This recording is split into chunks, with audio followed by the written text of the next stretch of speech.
everyone. Good evening. My name is Elise. I'm the events coordinator for the Portobello Bookshop.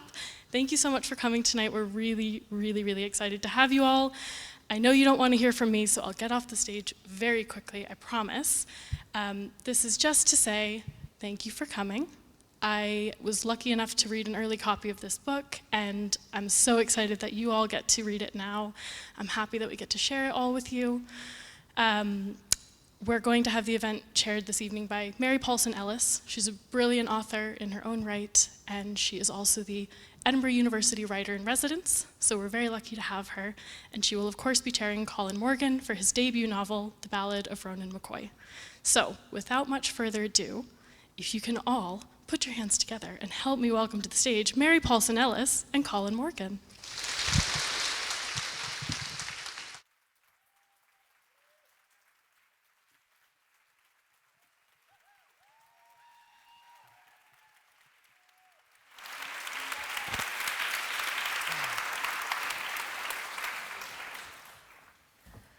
Hello, everybody.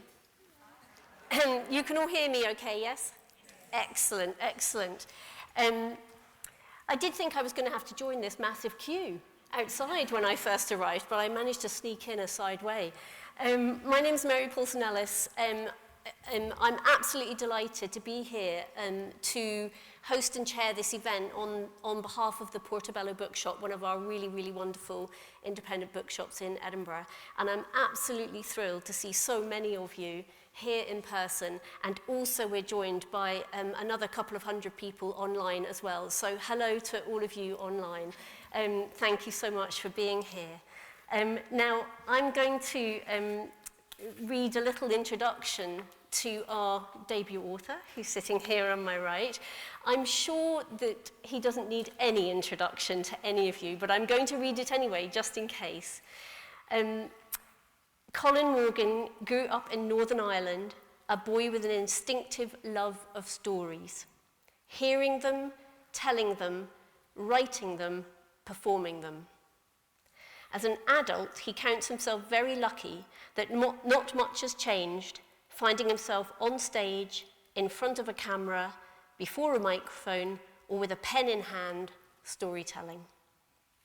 In 2007, during his final year at the Royal Scottish Conservatoire in Glasgow, which was then the Academy of Music and Drama, Colin made his stage debut as the title character in Vernon God Little, which was described by The Telegraph as capturing all the vulnerability, confusion, and gallows humour of the adolescent hero. And there's a reason I pulled out that quote, and it's related to the book that Colin's written now. He's gone on to appear in many stages, including the Royal Court Theatre, the Globe, and the National Theatre. He also has a very stellar career in front of the camera. This includes the title role in the BBC television series Merlin, for which he was awarded Best Actor in a Drama Performance in the 2013 National Television Awards. Also appearances in The Fall, also BBC, Humans for Channel 4, and more recently Trying for Apple TV, amongst many others. On film, he's portrayed everything from a homeless drug addict in Parked, a World War I soldier in Testament of Youth, and more recently a Protestant unionist in Kenneth Branagh's coming-of-age drama Belfast, amongst many other wonderful film roles as well. But we're here tonight to talk about something very special, and this is the first time that Colin's talked about it at length, and that is his debut novel, The Ballad of Ronan McCoy. Here we are.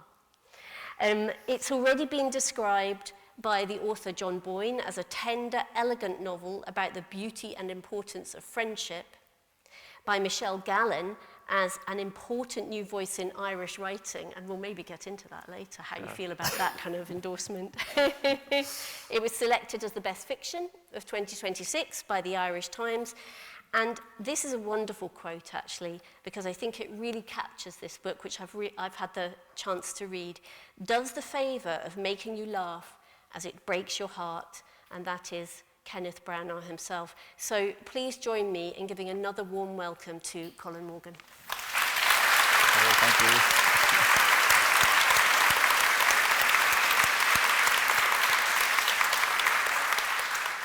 was a proper "this is your life" moment going on there, wasn't it? It was like, It is a "this is your life" moment, actually, which seems appropriate for the book as well, actually. Yeah. So we're going to chat. I'm going to chat with Colin for about sort of 45 minutes or so, and then we're going to go to questions, and we'll have half an hour of questions. Now, I want you to know that we have pre-sourced the questions from the people who are attending already in person and also from all of you lovely people online. So we won't be taking any questions from the floor, but we will leave lots of time to get through as many of the questions that you were kind enough to send in as possible. And there were, I think, around 100 or so questions that came in. So we'll leave enough time for that at the end to make sure that you've all had a chance to hear your question asked. But in the first instance, Colin, it's such an exciting moment. It is a really exciting moment to have a debut of anything, really. So because we haven't heard a lot about the book yet, it's not even officially published, I think, until Thursday. Yeah. So could you just say a little bit about the book? Give us the territory of the book. Set the scene for us. It's very much a coming-of-age story, which just so happens to be one of my favourite genres, whether that's in books, whether that's in film, whether that's just in people. We're all kind of coming of age, I think. So I think it's no coincidence that that's the type of book that I ended up writing. It's the type of thing that came very instinctively towards me. It's all told from the point of view of Brendan, who's a 17-year-old kid going into his final year of school. And over the course of the summer, in early 2000s, Northern Ireland, something happens to his best friend that leaves him completely changed. And it's about Brendan going through this final year, trying to navigate this completely new friendship in a completely new way, but finding a lot of the old ways within that, the things that were the bedrock, the things that are the things that will never change if you know how to look for them, if you know how to find them, if you know how to connect with them. And that's what he tries to do throughout this book, is to find that power within to connect in the most trying of circumstances at a point in your life whenever you are on the cusp of great change and great loss in whatever form it takes. And I think that's one of the great things that I found fascinating to dig into, was grief and all the forms it takes. Grieving things that aren't necessarily gone or absent, but sometimes grief in the things that are really there but are changed in some aspect. And that can be people, that can be places. And yeah, there's grief in that, but I think as one of the characters, as Brendan himself says at one point, there's goodness in the grief. And if you can find that, then I don't know, I think that can help. Absolutely, and I think actually that the way you thread the idea of grief, the experience of grief from several different perspectives, and the things that we might grieve for throughout the narrative actually is very deftly done. I definitely, purely as a writer here myself, a novelist myself, I definitely want to get into a conversation, which is really just for me, guys, about how you've made certain choices in terms of the craft of writing, which I think is fascinating. But before we do that, let's talk a little bit about Brendan and Ronan, but particularly Brendan. I mean, in the book, it's narrated, of course, by Brendan. It's all from Brendan's point of view. And he's a sort of loner in a way, and he's self-described as weird. Can you say a little bit about that and how he sort of came to you when you were thinking about writing a coming-of-age novel? Was it Brendan that came to you first? Was it Ronan? What was it that made these characters come alive for you on the page? I think I'm always drawn towards outsider characters, that sense of displacement. Sometimes we don't feel like there's belonging, either out there or in here, and how you can bridge those gaps, or if you even should. Maybe it's okay to not belong sometimes, and you can often waste a lot of effort trying to, and so. Yeah, I do think that the perceived weakness of not being this social butterfly that maybe a lot of people thrive on in school can actually, maybe for a person who's not like that, unlock a lot of other kind of superpowers that allows you to really see within social situations something that isn't of personal gain, but that's actually of insight into another person. And that's something Brendan really, I think, is quite attuned to, is that there's there's elements within him that he can't even quite explain, but they're these guiding forces. Sometimes he gets this thing he calls the dark feeling. Yeah, yeah. The Which dark is vibes, yeah, the dark feeling. that Yeah, something's yeah. coming and he doesn't know exactly what it is, and it's only until after the event has occurred that he's like, that must have been what it was that I was feeling. And there's cues maybe in the world that perhaps if you're more sensitive to it can be keys. Yeah, absolutely. I think he's such an interesting character because we're used to the idea of the teenager, particularly at a moment of change, as sort of either sulky or sort of transgressive or challenging, you know.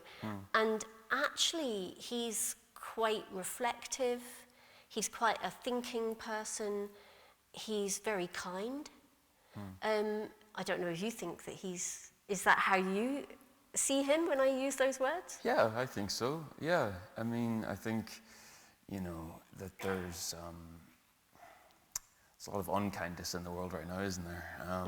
And I think to take it down to monumental things that can happen in a person's life that feel monumental for them, perhaps on a grand scale, you know, in the global sense, they're minute. But I'm fascinated by the life-changing things that can happen to a person that is life-changing for them, and that's absolutely the journey here. You can't get any greater than the test that this particular friendship is put to.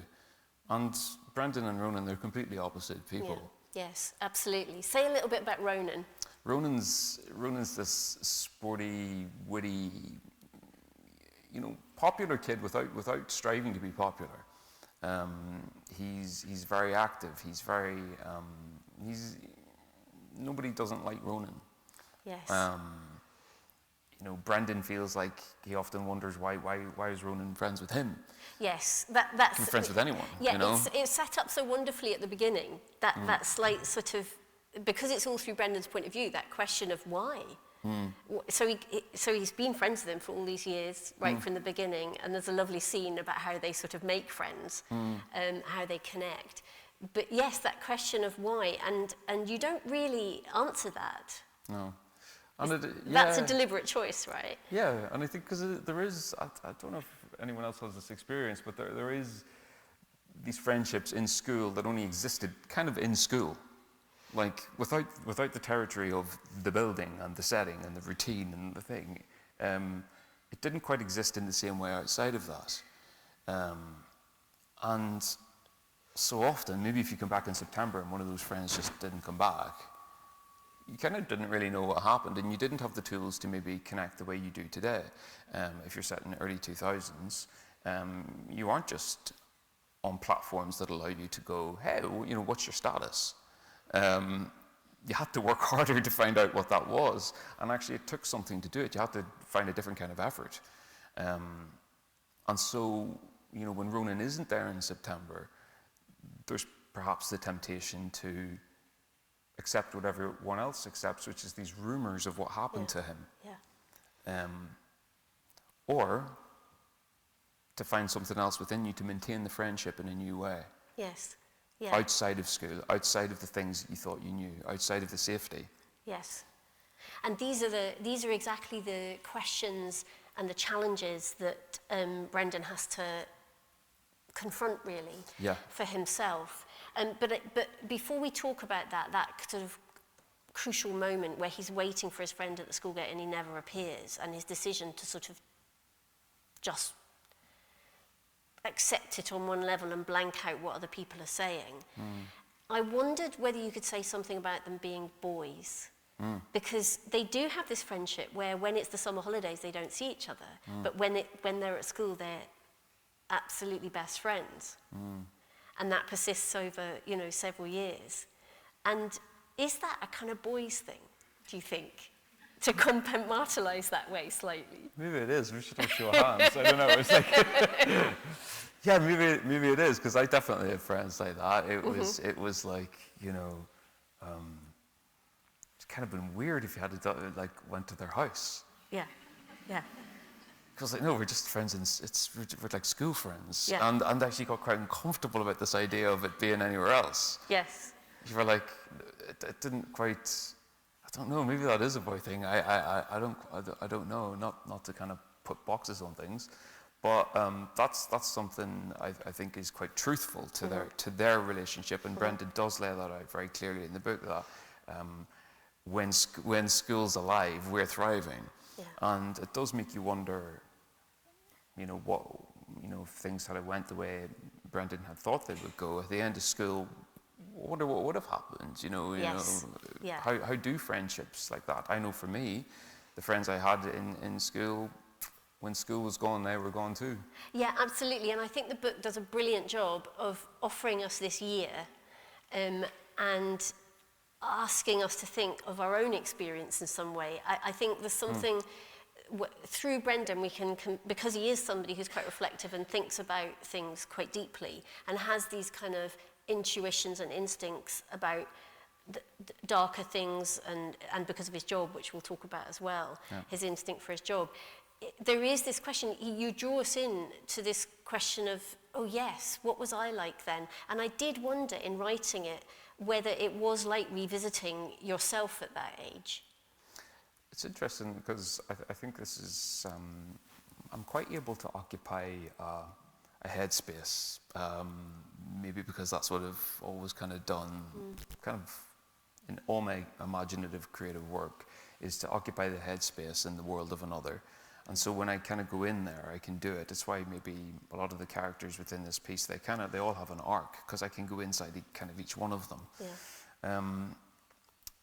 I think sorry, what was it? What was the direction of your question again? It was about whether you felt your younger self rising up when you were writing Brendan and Ronan. I think that this is the thing. When we look back at that point in our lives, there's the temptation to think that that's the cusp before everything began, and that was the cusp of change, how innocent we were, how naive we were. But actually, I do think sometimes as an adult, we can look back and learn lessons from that self and go, oh wow, how did they do that? How did they manage to get through that situation?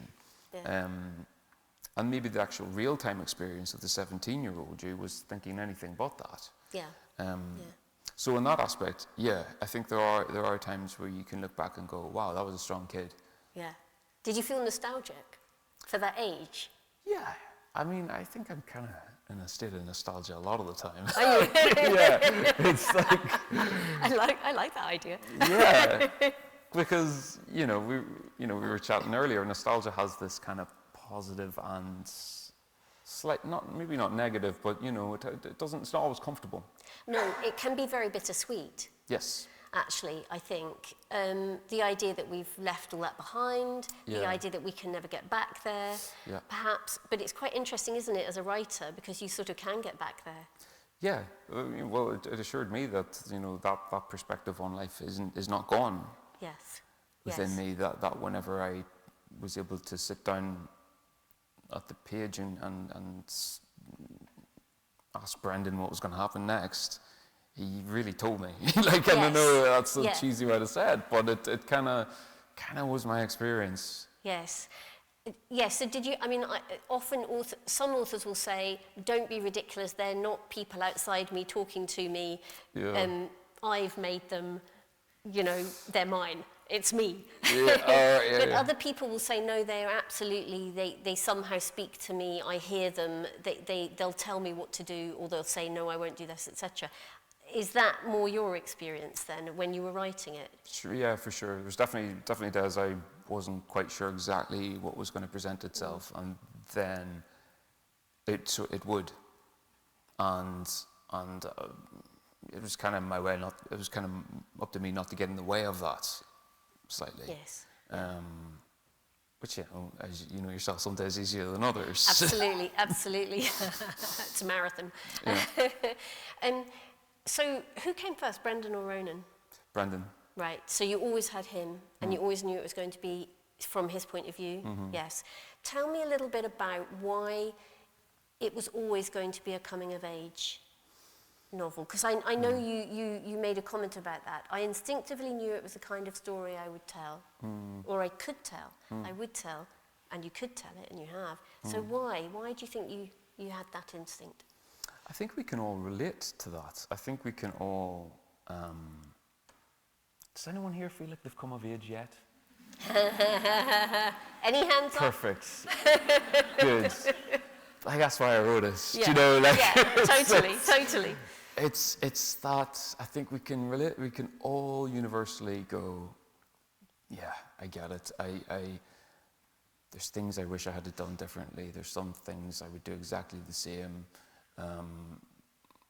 And these reams of possibilities, which Brendan says in the book, actually, that if you think about how things could have been or how things were meant to be, as if there is a real thing of meant to be, that you could actually really drive yourself up the wall, allowing yourself to go down that rabbit hole. When in fact what Brendan learns how to do is to really sit with what's with him right now in the present. It has changed. It's not how it was. It's not how it was meant to be, but it is how it is now. And this, as this 17-year-old kid finds this immense strength within himself, and this kindness within himself, and this hurt within himself, to find a way through. And he does. He finds hope in it all. Yes, absolutely. I think one of the really wonderful things about it, and several people who've read it and quoted for it touch on this idea of friendship.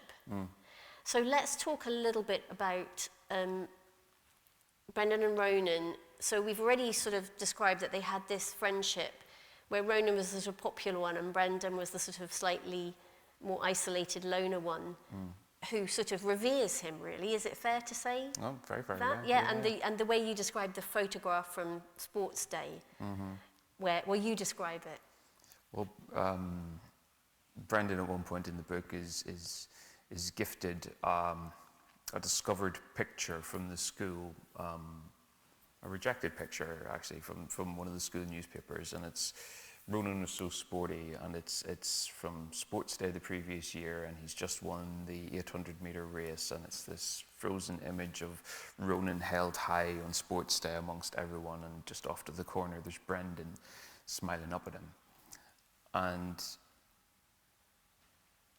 I guess it takes Brendan unawares that that's a real captured moment of what it means, of what their friendship means. This boy so high and him so low looking up, and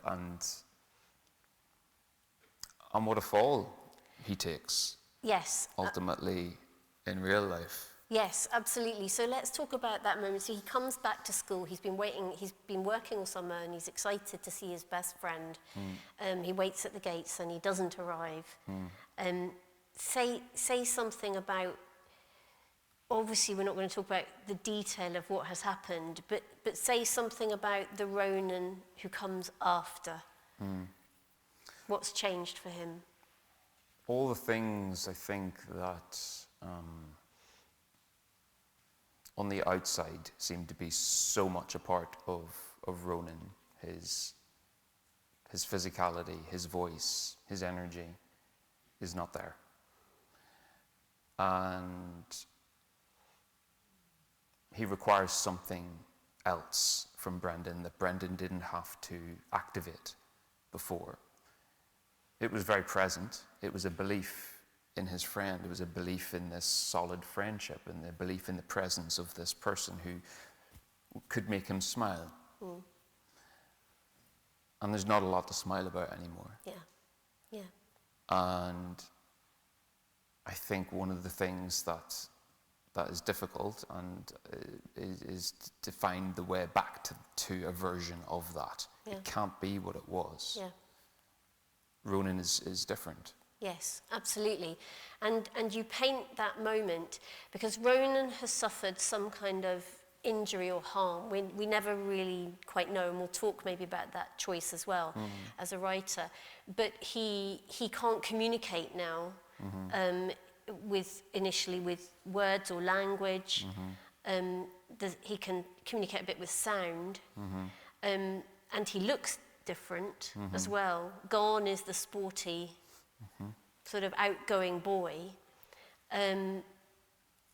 He comes across from when Brendan first encounters him as a sort of person that people look at and then look away from. Yeah. And that was your intention, yes, when you brought him back in after the summer holidays? Absolutely. Yeah, I think he was the kid everyone looked up to, the kid that achieved well. And now suddenly, when there's difficulty and when there's not an ease involved with interactions with people, it can sometimes be shocking, sometimes at that age, how much people are afraid. And I think that there's a sense of fear in change. Yeah. Something that you thought was, Brendan really thinks he's a better person because of this friendship. Yeah. In the way it was. And so essentially, there's a fear of losing all of that. Yes. Even though Ronan isn't gone. Yes, Brendan's kind of invested himself, hasn't he? That's why the photograph is powerful, that image that you paint. Yeah, because good point. it's like he doesn't exist without the son of Ronan. Yeah. The rays coming off of Ronan. But then Ronan isn't like that. He isn't the son anymore, and everyone's kind of wants to avoid him. And he too actually doesn't ultimately want to be in the school, and can't be. And so, yes, where does that leave Brendan?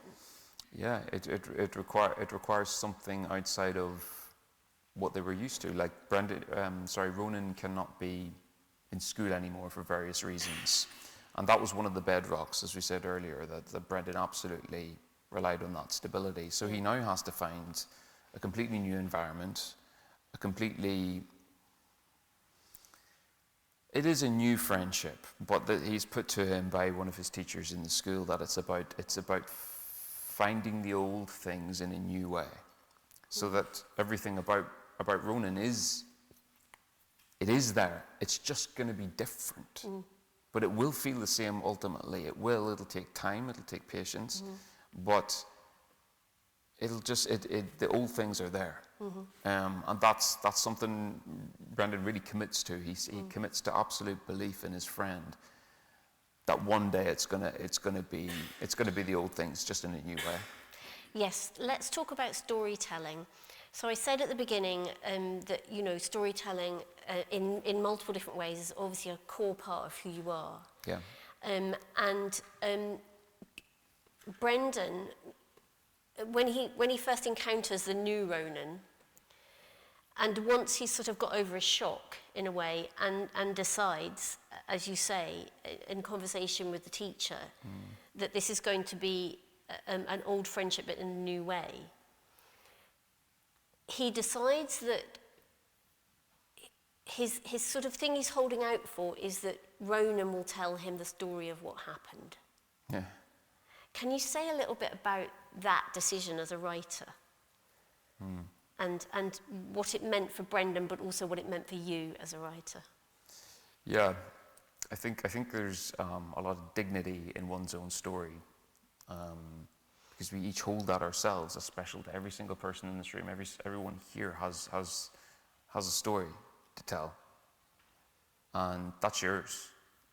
And so much was taken from Ronan, so much, that Brendan sees through all the loss and goes, well, he still has his story.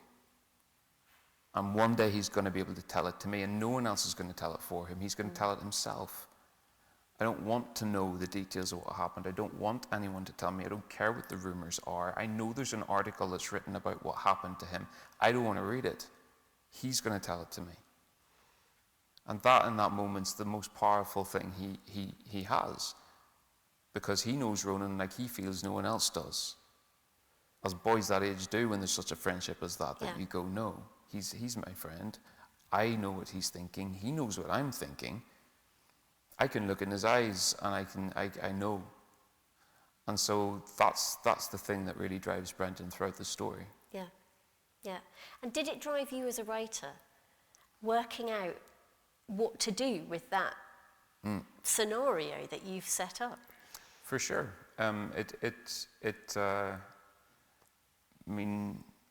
Ultimately Brendan does learn that I don't want to give No it away. spoilers. You can't give your own spoilers. It's usually someone like me who gives spoilers. No spoilers. Right. I'll definitely cut you off if you're going to do any spoilers. Okay. Okay, no, the desire to hear him tell his own story, I think that was a really, really strong driving force throughout. And to understand how much we want the truth from the person who experienced, like actual experience straight from someone who has known it, I think is, and maybe it's not about truth. Maybe it's just about feeling. And maybe it's just about giving, maybe it's not about the details, maybe it's not about an actual details of what sequentially happened. Maybe it's about watching how that person tells their story and where it comes from. And maybe they're not able to actually say it or speak it, but we can tell, can't we, whenever someone tells something that is affecting. You can tell it a mile off. We don't need to be experts in psychology to know when something affects us. And ultimately, that's why you tell a story. That's why you write something, is to affect others. Otherwise, why? Is that why you've written the book? Yeah, I think that's why I'm here in the world.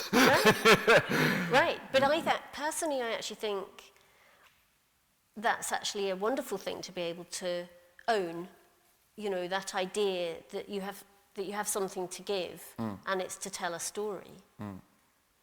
How do you feel about being a storyteller in this context now, with a novel, which must feel, well, you tell us, compared to telling other people's stories as an actor? Can you say something a little bit about that experience? Yeah, it's very, very different. It's very, very different. That it's still slightly hard to get your head around that when I came here and sat here this afternoon and wrote all your names on your books, that there's one point during it I was like, wow, I'm touching this thing that all these people are going to get to experience and read. Like that has just happened today, here, now. The fact that that's a thing we are now connected in some way is kind of amazing, really. That I sat so long on my own, writing this by hand, in notebooks. Yes, I'd heard you'd handwritten it initially. Which is just mine. Yeah. I mean, God knows no one else could read it, only me. So really, it's only mine.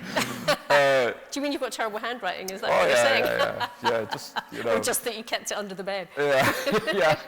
Both, maybe. But when it got transcribed onto a screen by me, so obviously a part of me was thinking this is going to be shared. And now, here I am sitting in a room sharing it. Now that's a full 360 journey from seed to whatever it becomes. I wasn't going to say a flower, but you know, whatever it grows into. But whatever it grows into isn't mine, because when it's in other people's hands, it becomes what it is for them. Yes. And it doesn't matter where it came from me. If whatever it grows into for anyone, that's theirs, and that's why I love stories. Is yes, the facts can be what they are, and that's unarguable. But what we feel is completely individual. Yes, absolutely. Well, I guess the idea of storytelling in whatever form is it creates a shared space. Yes. But each person has their individual experience. Exactly. But you step into the space together, and that's what's so fascinating about it. So you've stepped into this new space, and you're offering the story to all of you lovely people and everybody online for this moment and well beyond that. And yes, they're going to experience it in their way. How do you feel? Because this is your first event where you've actually talked at length about it. And maybe in other events, people have had a chance to actually read the book. How do you feel about that, having your own work reflected back to you? Does that say it all? Yeah. I mean, I'm just looking around, and you know, everyone's got one, you know, and it, yeah, it is quite a hard thing to get to process, I think. As I said, for it to be this very solo experience of crafting story, when in fact crafting other people's stories and being part of that process has been very much a company. And that's had its own rewards. Certainly when you've had to turn up to events to present the finished result, you're actually, as an actor, you're really a small part of the process. You do your piece, then there's months of post-production that I'm not present for, and the end result is actually, you know, my contribution isn't the main piece. Even if it seems sometimes that it is, you know, my experience is that it isn't. Whereas with this, I haven't been able to escape all the processes on this. It's literally you. Luckily, it's been so enjoyable, I have to say. Do you mean like working on it with editors and that kind of thing? Yes. Yeah. How do you find that, receiving comment and etc. and thinking, well, what am I going to do with that? Yeah, really, really helpful. I mean, I'm the type of guy who'll try everything out. So if you give me a note, I'll go for it. Right. I'll just go, whoa, I wonder. Yeah. Let's see, because sometimes your head can. That's often a good indicator, actually. When you bulk against it, that's probably a really good reason to try it. Yes. In life, probably too. I don't know, but certainly for this, it was worth to go. Does it work? Yeah. Am I holding on to something because I just think it's like nice piece of writing, or is it better if it's not there to allow the story to get past that wee boulder that I love? Yes. It's the kill your darlings moment, isn't it? That's what they call it, you know, where you're like, but I love that, and everyone else is going, no, but it's not going to work. Exactly. Yeah. And you always hold on and hold on and hold on, and then like in the end, you're like, you have to sort of cut it out. Yeah. You know, and it's worth doing just to see. It is. And then it transforms it, and you think everybody else was right all along. I know. Damn it. Yeah, it's a really good test of the ego. We all have one, but you know, Totally. really gets magnified here. It certainly does. I think it's very interesting, this novel, because obviously as an actor you inhabit other characters, etc. It's a singular thing in some ways. You're given a character and that's you. But this, of course, has multiple characters in it. Even though you're telling it from one very particular perspective, which is Brendan's, it, of course, has multiple characters. And in particular, a character, Ronan, who can't communicate as we might expect, and therefore you have to conjure him in other ways. So what was it like for you to sort of pull together all the different strands of a novel compared to your singular acting approach? Yeah, it was kind of like doing a one-man show in a lot of ways. Yeah. Where I just see them and I hear them really, really clearly in my head. They all have voices. I know, but they do. But you see, it's really interesting that you say that, Colin, because of course Ronan doesn't have a voice in a typical way, and Brendan's father isn't loquacious, is he? Yeah. He doesn't wax lyrical, does he? So you've made some very interesting choices. Because there is there's lots of great conversation between people, but you also conjure people who don't talk a lot. Yeah. Well, I think that's an interesting parallel to play, is that, you know, Ronan is not speaking because he can't, and Brendan's dad is not speaking because he can't in a different way. Yes, in a different way. And the choice of communication, what it takes to be vulnerable, what it takes to be there in times when it's not easy to communicate. Yeah. And maybe the things you have to say aren't easy to say. Yes. Or sometimes, hey, look, we've all been in a situation as well, right, where we don't know what to say. Yes. And is silence the best answer? I don't know. It's what Brendan's going through in this. You can sense he wants communication. He wants connection. Yes. And it is heartbreaking that I think that is quite clear that means a lot to him. Yeah. And it's the thing he can't really have with his friend right now. Yes. It struck me as a book all about what it means to connect in so many different ways. Whether that's about friendship, whether that's about within a family, whether that's with people who we don't like, you know, or who've been mean to us, there's still a connection there. Etc. I just want to come back. We've got about 5 minutes or so before I'm going to go to questions, all your wonderful questions. But I want to come back to this idea of grief. Yeah. And death, actually, it was two different things. We always put them together, but of course the book explores grief of different kinds. But let's talk first about death, because he talks about it right from the very beginning, Yeah. Brendan. Can you say a little bit about that, whether that just naturally came when he rose up on the page, or whether you kind of gave it to him? What is it? Why has he got that sort of pull towards it? I think, I mean, the first line in the book and the first line on those notebooks written by hand is still is the same. The first line I ever wrote was, "I see death nearly every day." Yeah. And maybe we do. I mean, that line on its own, without the context of the story, could actually mean a lot for anyone, right? There's little things that are lost. And I think him surrounded by loss, surrounded by people who help people through loss. It says a lot about Brendan that that's the environment he was drawn to. He works in a funeral home on weekends, washing the cars only. Yes, not washing the bodies. Not washing the bodies. Nothing involved. He's very specific about that. He doesn't want anyone. He doesn't want to be any more weird. Yeah, exactly. than he already is. So he's cleaning the hearse. He's preparing the transportation for people. And take what you will from that. It's you can look at that as a metaphor of why he's drawn towards preparing vessels for those who need carrying. Yes.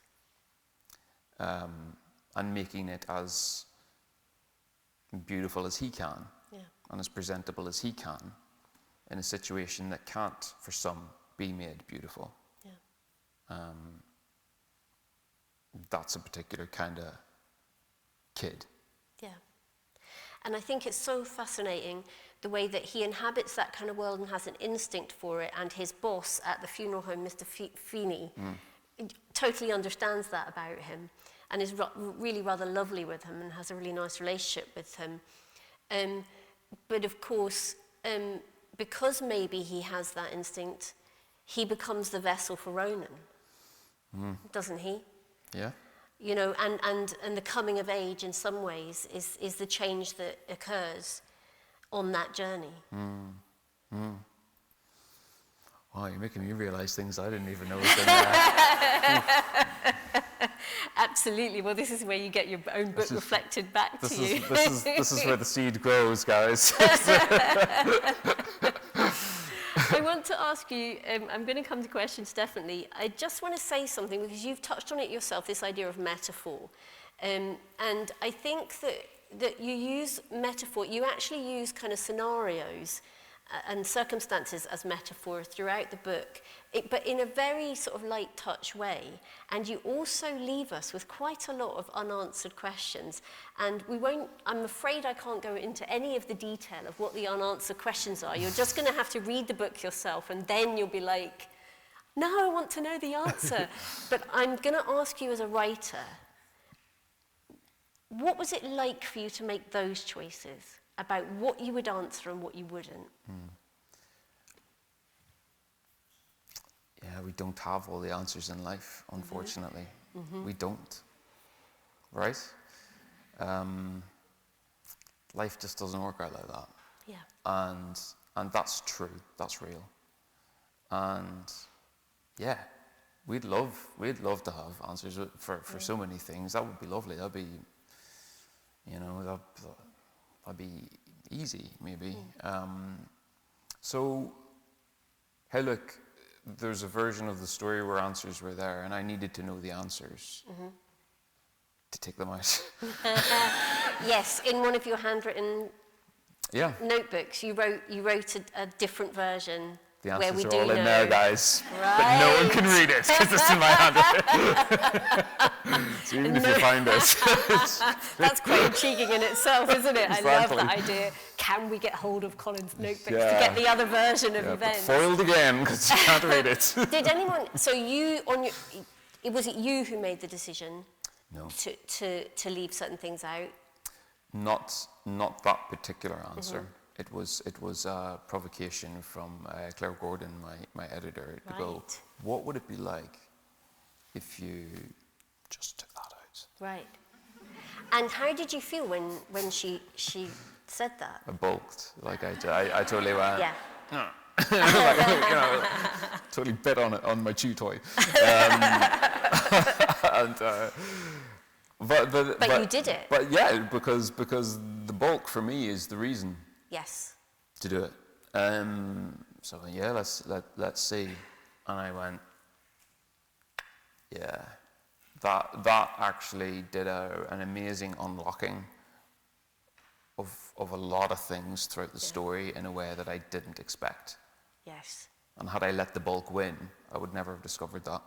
Yes. Absolutely. Wow. The power of a really good editor. 100%. It's so I've experienced it myself, and you're like, how do they know? Right? I know, right? Do you know what I mean? I've never answered it, but then I have to No. write the book. Yeah, Yeah. yeah, exactly. We'll just never have the answers, right? You know? We just never have the answers, absolutely. We never have the answers, and in some ways, actually, that's a really lovely note where we'll go to questions, because in some ways, that's the challenge that Brendan has, isn't it, throughout the book? Is it possible to have the answers? And he has to come to terms in some way with the idea that we sometimes never know the answers, and almost, is it the right thing to know an answer anyway? Is that a truth, Yeah, that we need to know? absolutely, because an answer isn't often the lesson. Yes.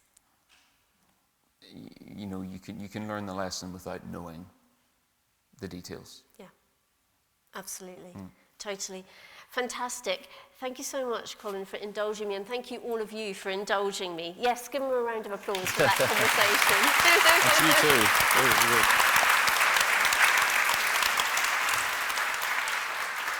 Okay, we have lots and lots of questions. So just so you know, because we started a bit late, we started about 10 minutes late, so we are going to run till about 25 past. I totally understand if people need to leave for any reason, because the event was due to finish at 8:15.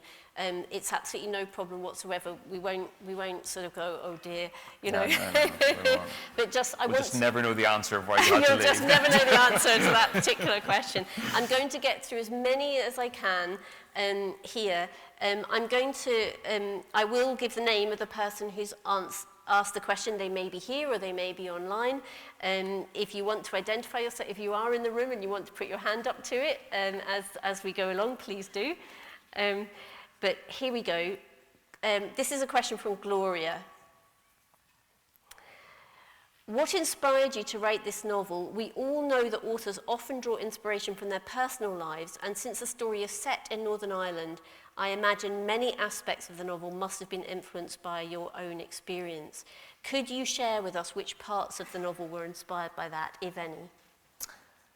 I think this goes back to the seed question, the seed answer. Is that where it came from me is slightly irrelevant of what it means for you, and I think there is a slight there can be sometimes an appetite, I think, these days to understand the genesis and the real life things behind experiences of stories. So you often see like a series on some of the streamers and suddenly there's a notion, oh, what are the real things behind this? What are they? And actually often I'm like, oh, I just really enjoyed that story and I don't need to know what were the facts and what were the proofs. But I think it was Terry Pratchett who said something like all the best fiction is based on real life. Something along those lines. Yes. I don't think you could control the real things within you being funneled when you tell a story. I don't know that's fully possible. Your perspective is yours, and so yeah, I think there's got to be a lot of every writer, I think, in everything they write. Yeah.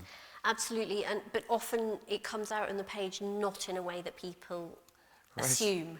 Yeah, exactly. That's what's interesting about it. Exactly. Absolutely. Yeah, Yes. there's you can write an absolute piece of fiction that there's nobody that you know in it, and yet so much of you is there. Yeah, totally. In ways that people maybe wouldn't That's know. well said, yeah. Absolutely. Yeah, totally. Rabina, this is a sort of suspense novel going on in It front really of us. is, honestly. With your background in film, would you like to adapt The Ballad of Ronan McCoy into a film one day? Screenplays are hard. Yeah. A lot less words to convey the same. Yeah, and yet so much more complications. Yeah, Like it's, yeah. and I have tried for other things, you know, and that is not easy. If it does get adopted, I would definitely put it into the hands of someone who knows what they're doing. Right. For You'd sure. feel okay about doing that, handing it over? Yeah, I think if you heard the connection that somebody had with it, the only reason why I wrote it was because it came from a kind of instinctive, passionate place. And if anyone wanted to adapt it, I guess it would have to come from that. I would have to feel a match there. Yes, Yeah. absolutely. And it's a different form, isn't it? I mean, obviously, you know, as someone who's read and performed so many screenplays, it is a completely different form and therefore requires different choices. For sure. I mean, the film would be different than the book, as you know, we all have that. Oh, the book was better, or the film was better, or kind of debate. But it should be different. So yeah, I don't know if that's a reality down the line. Yeah. I'll see how I feel. The main thing, though, is if there is ever a film, read the book first. I may pronounce this wrong, but I hope I get it roughly right. Mailish. I've noticed that you have also done the narration for the audiobook. As an actor, how did you find the experience of reading your own text? And did you learn new things about the text and the characters in the process? Yeah, so like I've done quite a few audiobooks of other people's work, but doing audiobooks in the studio is quite hard. It's quite an intense experience. A lot of work going on just here, you know. Whereas at least with, you get knackered by the end of the day. And I think I had some when doing other people's books, I had some concept of how the day was going. But when doing my own, I realized I would sort of take a break throughout the day and kind of have no concept of how it had went. And that's not because I was like analysing it along the way or anything. It's just I think I was experiencing it in a different way. And yeah, it did sneak up on me sometimes, the emotions in it, and not even particularly the emotional bits in it. Just maybe somehow getting a 3D perspective of one of the people in it that I didn't have when I was maybe writing it. Suddenly hearing the words very amplified through headphones. Yeah, I wonder if that'll be if hearing an audiobook version of this is a different experience than reading it. I don't know. It was for me, reading it anyway. Yeah, that's really interesting because I think I've heard people who do write drama talk about what it's like when they see an actor get their hands on it and start to bring that to it. And again, it's a similar sort of slightly strange experience where you've written it, but suddenly, and you know it, and it's your words, but suddenly it exists differently. You know, they sound different. Because of course another person is imagining. So I guess, in reading it, you're sort of creating a slightly different version of it. I think so. Yeah. It was quite a real time experience of the events within it. That was, but in a way, it was also nice to kind of, I had done all the hard work of getting it to the page. That there was a slight then experience that was a little bit, probably I was feeling more of the emotion of it rather than the crafting of it. Yeah. I must ask you though, in terms of feeling the emotion, whether, especially we're not going to talk about what happens in the end of the book, but I have to tell you that it is incredibly heartbreaking and heartfelt in many different ways, in the writing, I mean. And I just wonder whether you had that experience the same as reading the audiobook, feeling the emotion, whether it was like that when you wrote it, or were you by that time going, for goodness sake, I just want to get to the end of this book? Yeah, I think the heart was always there for me, really. Definitely, at times whenever Brendan was trying to put into words things that are hard to put into words, I I think I felt that when writing it, and then reading it and hearing it down the line, there was a slightly sort of watching him try to do it aspect, which I didn't have before. Yeah. It was very much coming from me, and like in the audiobook, I was kind of watching him slightly. So yeah, maybe it was like my own film version of it, maybe, I guess. Yeah, it's quite strange, isn't it? Because you've literally written it, but you're kind of going... Which is unusual. I guess you don't often get maybe the author of fiction doing their own work, usually in audiobooks, so... Yeah. Yes, it started to become more common, but it's actually such a skill to read a book for audio, I think, you know. So it's wonderful that you've both written it, but you also get to narrate it, I think. A wonderful experience for listeners. Alyssa, what skills have you developed as an actor that helped you write a novel? We touched on it a little bit earlier. It's that being able to navigate all those different headspaces. So I didn't want there to be any incidental character any character who was just a name or just a role or just a position. That they all had an arc, they all had a journey, they all had a thing to say and a place to be and a purpose. And so definitely going into this and being able to essentially play all the characters and hear their voices and know their backstory and to know where they've come from. It was just it was me doing character prep for a whole host of characters as opposed to just one. I have a wonderful vision of you wherever you tend to sit and write in your notebooks with you like sort of acting them all out, if only in your head. Do you know what I mean? Do you act them? You act them out? I mean, writing for me is quite a loud experience. Oh, is it? Yeah, I mean, you know, especially something, you know, maybe a book. Who knows? You know, whatever I write next, if it's as kind of strong, you know, told from the point of view of a character, I needed to hear it. Yeah. It also writing's rhythmic. Yes. Yes. And so you kind of got to hear that too. Yeah. I don't know. Do you write silently? No. Or do you? I do, but actually I really like to, I hear them very much, and rhythm really matters to me, and both sort of sentences but also then dialogue. I'm quite instinctive with dialogue, and so then I do, I often read aloud to get the rhythm of the sentence, but also then to see, as though there's two people in the room talking. Oh, good. Okay. Haven't had a chance to ask someone about it now. Yeah, we're not mad. This is just a writer's kind of convention here going on. And from Alex, have you always wanted to write a novel, or is this something that came about for you later in life? Yeah, that makes you sound like you're 80 or something. I know. Wow, we're back in the day. No, I have always. I have. Yeah, in fact, I did write a lot of one whenever I was about 15. Oh.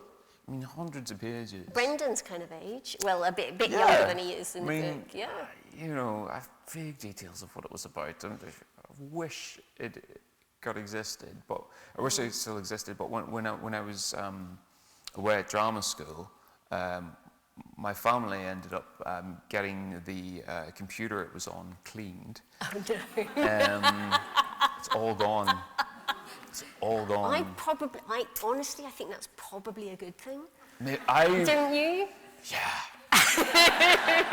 I think it's better that you've written this. I think so. And then you can just be nostalgic about the other one, if only I could see it again. Exactly. It's sitting on some terabyte thing probably somewhere, just, you know, wishing what it could have been. Just wait. Wait. AI will resurrect it one way or another. It'll come back to haunt you. Okay. You said the dead are always with us, didn't you? Yeah. Exactly. Amelia, what was your favourite part of the writing process?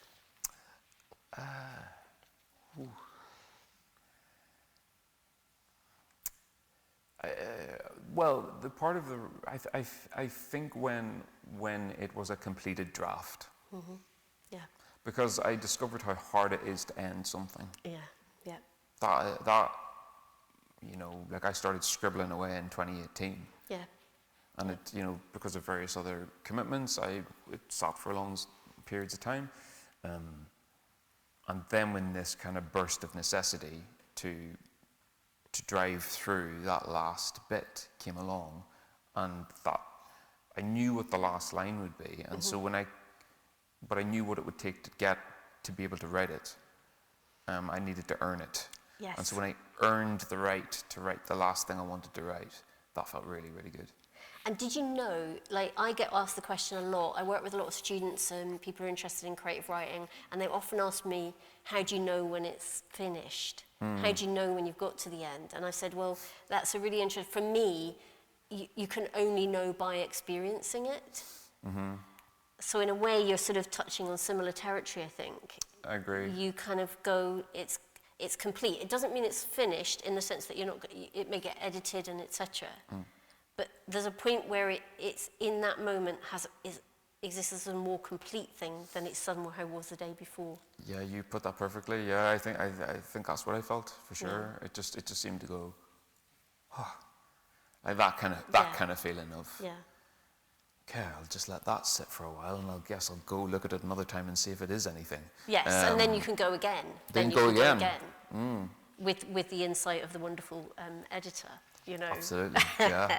Absolutely. It is a wonderful moment, actually, as an experiential thing, when you've worked and worked and worked on something, and it hasn't worked, or you just haven't, to suddenly go, oh no, here it is now. Angia says, many of us have discovered your work through Merlin and have followed your career ever since. As you've grown as both an actor and now an author, is there anything you'd like fans to know about the journey you've been on since then? Yeah, it's a journey.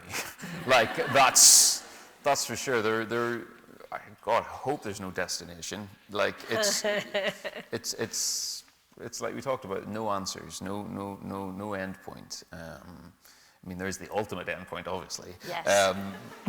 Which Death is always with us. Yeah, exactly. But while we have a say in the game, I think it's forward.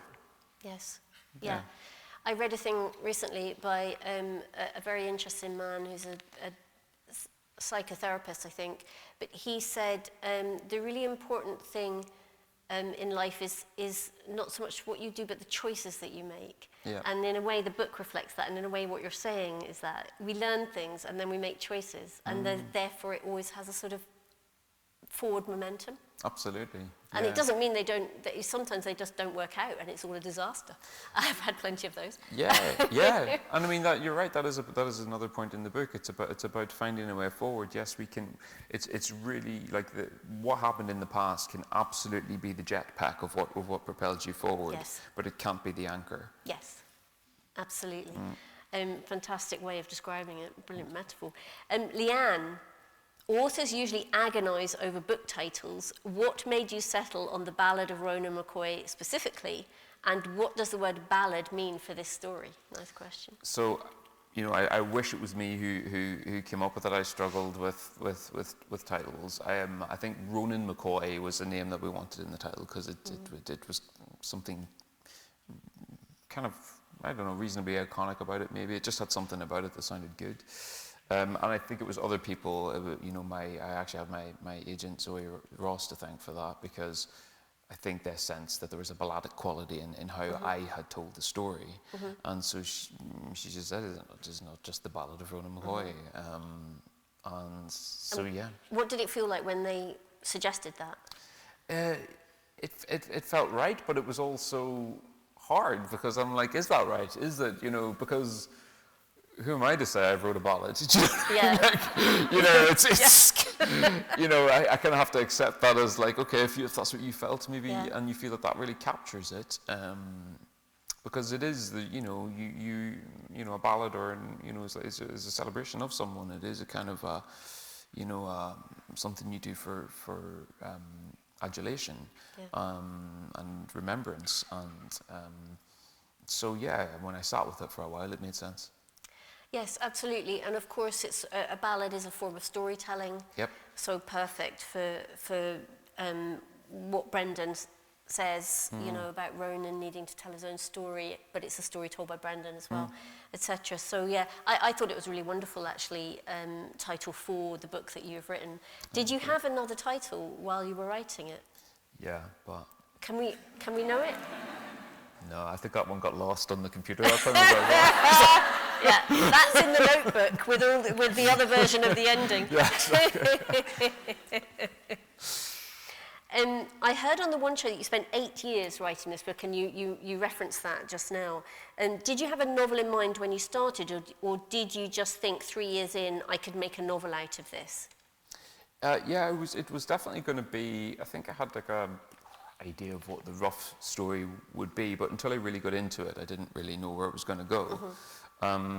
So yeah, it was this thing that sat in writing in a book that I knew I would return to, knew I would finish at some point, knew I would get to, and as I said, you know, I wasn't getting as much maybe creative fulfillment in one area that I was working in at the time, so I could have sat within that uncreative period, or I could have put that jetpack back on again and thought, no, let's not leave with any unfulfillment. Let's me take control of this, and let me do something about this situation and finish that novel. Yeah. So it kind of got finished out of a sense of necessity. Yeah. Yes. For me, anyway. The fact that something like that can really be a light for you was a real insight for me as well, actually. Yeah. Will there be another one? There are words on pages right now, yeah. But How I many can't words? read. No, This is another writerly question, because we never talk in terms of number of pages. We tend to talk in terms of number of words. 5,000 words, 10,000 words, 50,000 words. Am I allowed to ask? I was looking at it. It's over 70,000. Right. Yeah. Definitely another novel coming then. Let's see. That previous question was from Karen. Thank you, Karen. Maisie, what's a book you've pressed into someone else's hands and said you need to read this? A lot. One book I thought was incredible was The Heart's Invisible Furies. I just thought it was incredible when I first read it, and I actually had many people press that into my hands as well. And often, I love that act of a physical copy of something that can be passed like this little beacon around. And that the very act of doing that, I think. But The Heart's Invisible Furies is very much up there. And then The Master and Margarita as well is kind of up there for me too. Yeah. But I've got way too many. I'm probably those. Okay, I'll stick with those for now. Yeah. God, I haven't read The Master Margarita for years. Yeah. But I am getting to the point in my life where I'm thinking of returning. So, do you return to books? I have to that one. That's why I said that one. It's probably one I've read more than 3 times probably. Right. Yeah. Wow. Fantastic book. Vicky, how did you make the transition from acting out a character through dialogue and performance to finding their inner voices in your writing? Well, a lot of acting is finding an inner voice. Like right now, yes, I'm saying these words, but my brain's also saying lots of other things at the same time. And so actually one lent itself really well to the other. So even when acting, I'm also writing. I'm writing. I mean, you want to see my scripts? They're just what child got their hands on this? You know what I mean? It's literally like, you know. So yeah, it's the whole, you know, the same way as writing was a very vocal experience. The vocal experience of acting was actually a very written experience too for me. Yeah. Yeah. In common with many authors, if you look at the copies they carry of their own books that they carry around with them to read at events, they're often heavily annotated as well. So I'm looking forward to your reading copy of your novel once you start reading extracts from your novel, ending up as a version like your scripts. Yeah, exactly. Covered in, why did I write that? I'm just not going to read that. Yeah, exactly. Katie, since this is your debut novel, is there a piece of advice or a lesson you learned early on in your creative career that you think helped you through this process, whether from the first draft to getting published? Yeah, it was about finding time every single day, really. When you were in that state, that you could do it, which, you know, for me sometimes got really interrupted, but at the times when I could, I really, even at the times where I really was saying to myself, oh, you don't know what you're going to write, you know, you can't really wait. I found I couldn't really wait for the impetus. I just had to physically get there, and then write, even if it was going to be terrible. It would lead to you write through the terrible, and sometimes a wee nugget of good would come along. Yeah. And if not, well, then you wrote more than you did yesterday. Yeah. Yeah. It definitely isn't terrible.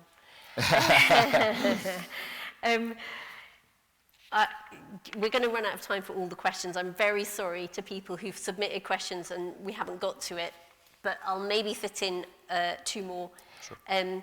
Stacey, if the Ballad of Ronan McCoy was to be adapted to a screenplay for TV or film, not written by you, of course, who would you want to see portray Ronan and Brendan?